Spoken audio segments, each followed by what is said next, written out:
श्री शिवाय नमस्तुभ्यम। दोस्तों, गुरुदेव कहते हैं नवरात्रि के इस दिन शिवलिंग के इस स्थान को छूने से होती है सारी मनोकामना पूरी। व्यक्ति के जीवन में चल रही कर्जे से संबंधित परेशानी, व्यक्ति बहुत ज्यादा बीमार रहता है या व्यक्ति गलत संगत में पड़ के शराब या नशे का सेवन करने लगा है तो जरूर ही इस उपाय को करें। गुरुदेव महाराज अपनी हर कथा में हर सरल और संभव प्रयास अपने भक्तजन के लिए बताते हैं और हर व्यक्ति को करने के लिए कोई भी किसी भी प्रकार की परेशानी भी नहीं होती है। तो दोस्तों, नवरात्रि के दिन आप शिवलिंग के इस स्थान को जरूर ही छुएं। आपको मैं वीडियो के एंड तक सारी बातें बताऊंगी कि आपको किस दिन छूना है, किस स्थान को छूना है, शिवलिंग का क्या महत्व है, सारी बातें गुरुदेव के द्वारा बताई हुई मैं वीडियो के एंड तक बताऊंगी। आप लोग वीडियो के एंड तक बने रहिए। मैं मेरे आराध्य श्री लक्ष्मी नारायण को मैं कोटि कोटि प्रणाम करती हूँ, मैं उनको कोटि कोटि नमस्कार करती हूँ। प्रत्येक व्यक्ति के जीवन में गुरु का होना बहुत ही ज्यादा जरूरी है, क्योंकि गुरु हमें गलत रास्तों से जाने से बचा लेता है। यदि हमारे जीवन में गुरु की कृपा हो जाती है तो गुरु हमारे जीवन में हमें सब कुछ प्राप्त करा देते हैं, यहाँ तक कि हमें भगवान की भी प्राप्ति करा देते हैं। गुरुदेव महाराज कहते हैं कि शिवलिंग की पूजा मात्र व्यक्ति के जीवन को कृतार्थ कर देती है, परेशानियों से कोसों दूर रखती है। यदि आपके घर में भी परेशानियां चल रही है तो गुरुदेव महाराज के इस वचन को आप मान लीजिए और शिवलिंग की पूजा आप आज से ही शुरू कर दीजिए। आपके पास जो भी सामर्थ्य है, आपके पास एक लोटा जल है, यदि देरी चढ़ाने को भगवान शिव के लिए, तो आप मात्र एक लोटा जल चढ़ाकर भगवान शिव की पूजा आराधना शुरू करिए। आपको किसी विशेष उपाय की जरूरत ही नहीं पड़ेगी अपने जीवन से दुखों को मिटाने के लिए। बात करते हैं कि आपको नवरात्रि के किस दिन शिवलिंग के किस स्थान को छूना है जिससे आपके जीवन में चल रही परेशानियां जो है वो खत्म हो जाए। उससे पहले मैं रिक्वेस्ट करना चाहूंगी, प्लीज यदि चैनल पर नए हो तो चैनल को सब्सक्राइब कर लीजिएगा, वीडियो को लाइक कर दीजिएगा, कमेंट बॉक्स में श्री शिवाय नमस्तुभ्यम या जय माता दी का एक प्यारा सा कमेंट कर दीजिएगा।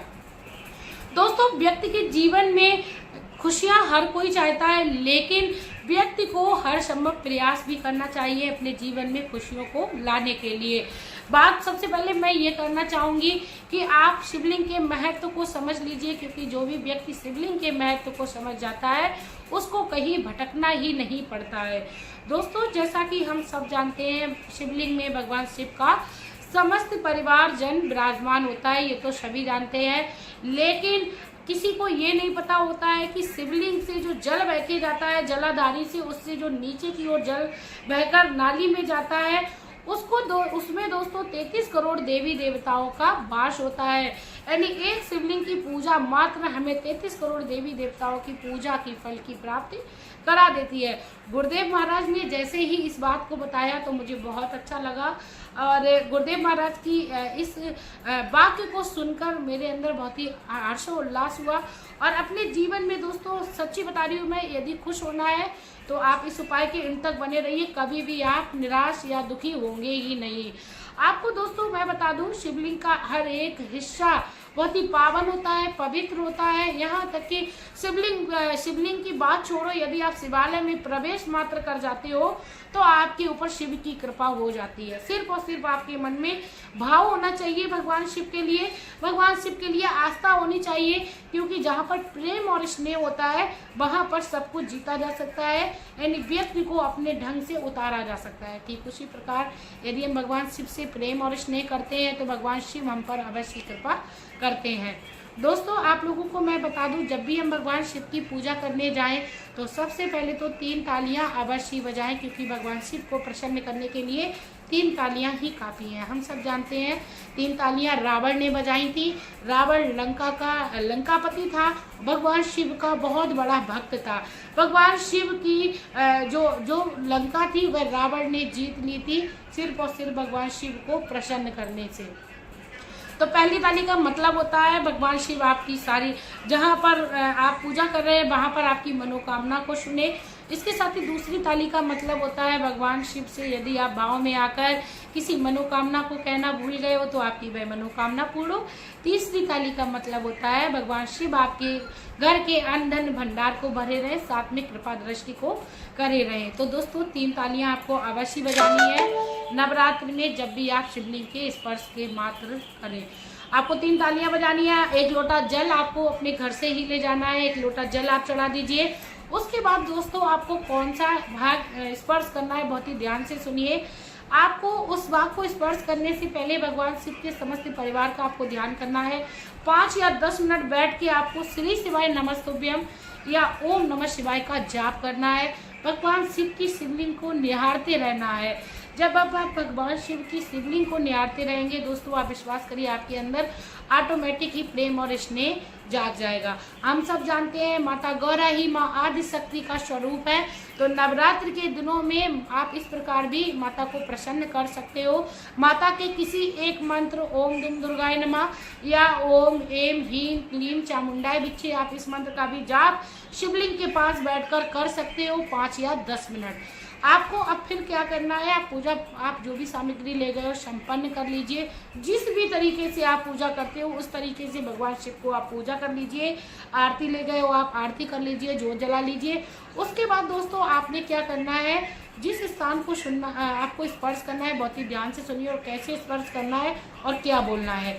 दोस्तों जलाधारी का जो ऊपर का हिस्सा होता है, जो अशोक सुंदरी का हिस्सा होता है, उससे जो नीचे की ओर जो जल बह के जा रहा होता है, जो दोस्तों यानी जमीन से निकलता हुआ जो जलाधारी से नाली की ओर जाता है, वहाँ पे जो नीचे का जलाधारी से यानी जस्ट नीचे का जो हिस्सा होता है, उस हिस्से पर 33 करोड़ देवी देवताओं का वास होता है।